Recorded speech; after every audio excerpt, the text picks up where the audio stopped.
Hi, David. You have 2 minutes. Thank you. The promise of democracy has always been a tension between what is fair and what is efficient. I hope that when we think about what's going to happen with media consolidation, that we don't sacrifice our freedoms for corporate efficiency. We are some of the most entertained people on the planet, but we don't know a lot about what's going on in the world because of the way our corporate media is structured.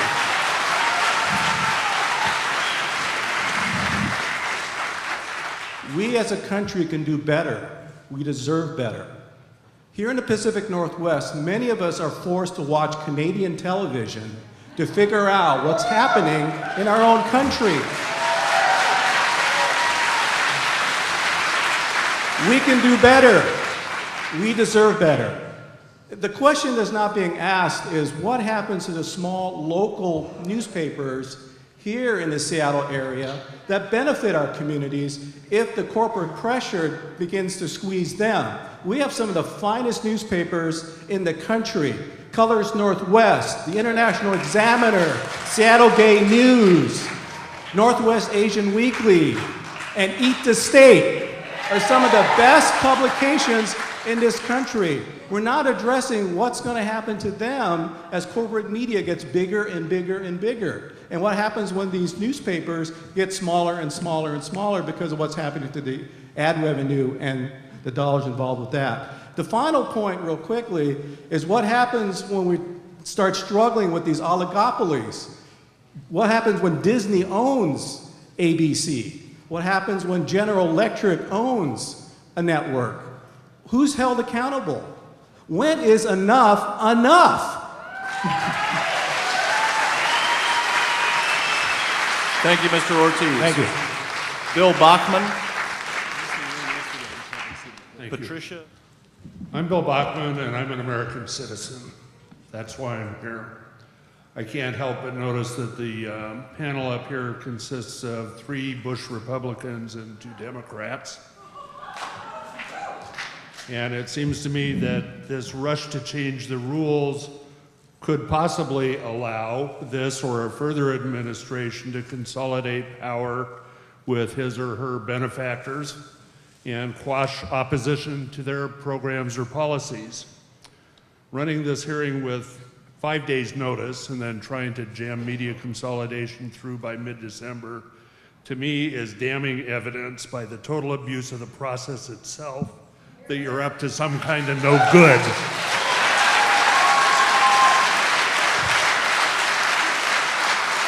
If this is a legitimate issue, then it deserves and demands a legitimate public process to determine the outcome. There's no public benefit to media consolidation. The only benefits which accrue are to provide more money to those who already have big money, more power to those who are already in power, and to provide the ability to emphasize a particular point of view to the exclusion of other points of view.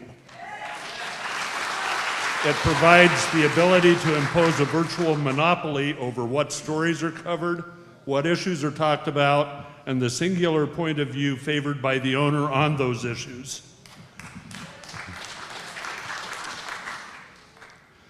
Local coverage suffers most, and I think that's been well covered by the other speakers.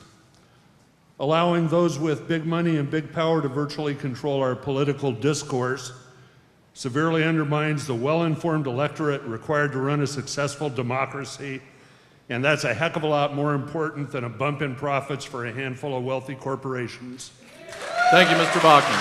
You ought to be ashamed of yourselves for not respecting the democracy you live in.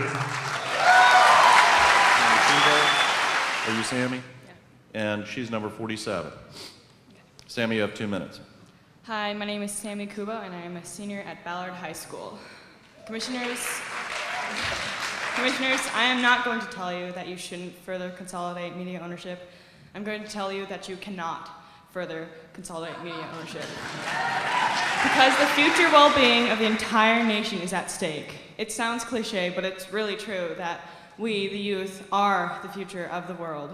I experienced first-handedly the godlike influence the current media has on young people of the nation. I grew up watching my older sister, my best friends, even my brother buy blue-colored eye contacts, bleach their hair blonde, starve themselves, and OD on protein shakes, all to struggle for the unattainable, unrealistic standard of beauty that is shown everywhere.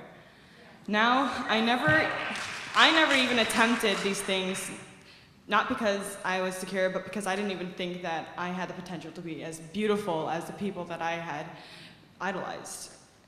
And it's not just me or my family, it's everybody. It's just so sad to see all the bright and potential teens all around me so insecure and self-loathing because the media all around us is a constant reminder of what we apparently should be like. Even the media's lame attempts to create real or all-natural figures are a far cry from what truly real people are like.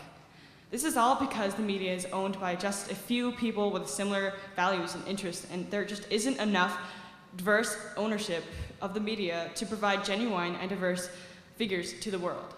Not only did I give up on ever thinking I could be beautiful, but I gave up on my dreams as becoming a successful filmmaker because I was a non-white female. The current film industry makes it nearly impossible for someone like me to become even remotely successful. I am just like the majority of youth in America. If I can't be beautiful and if I can't follow my dreams, what can I be? An insecure, self-loathing, shallow, and immoral fatalist. Is that who you want to rule the future world? If not, then stop further consolidation of media ownership. Thank you, Ms. Kuba.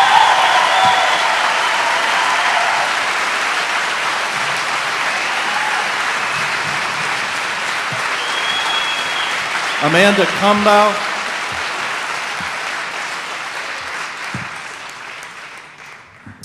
My name is Amanda Kumbo. I grew up here in Seattle, and I am the Northwest Regional Secretary for the Hip Hop Congress, and I'm also a supporter of the 206 Zulu Nation.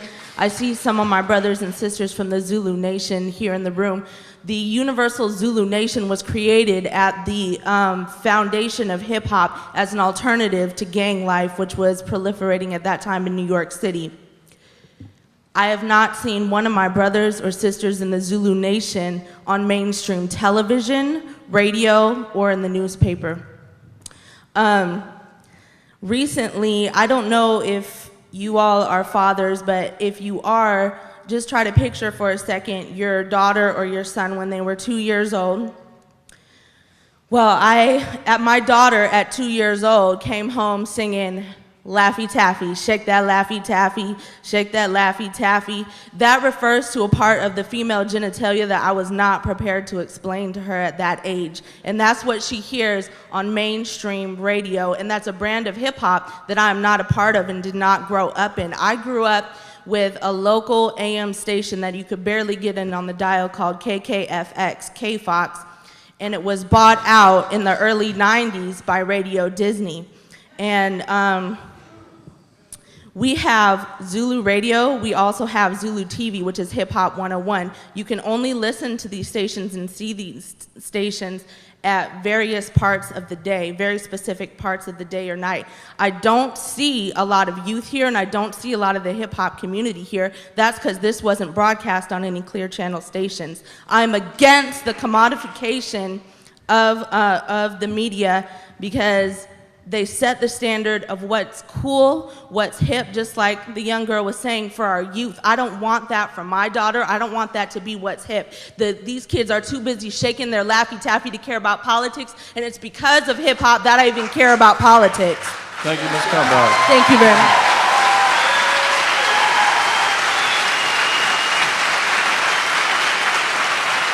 Ruth Kovacs.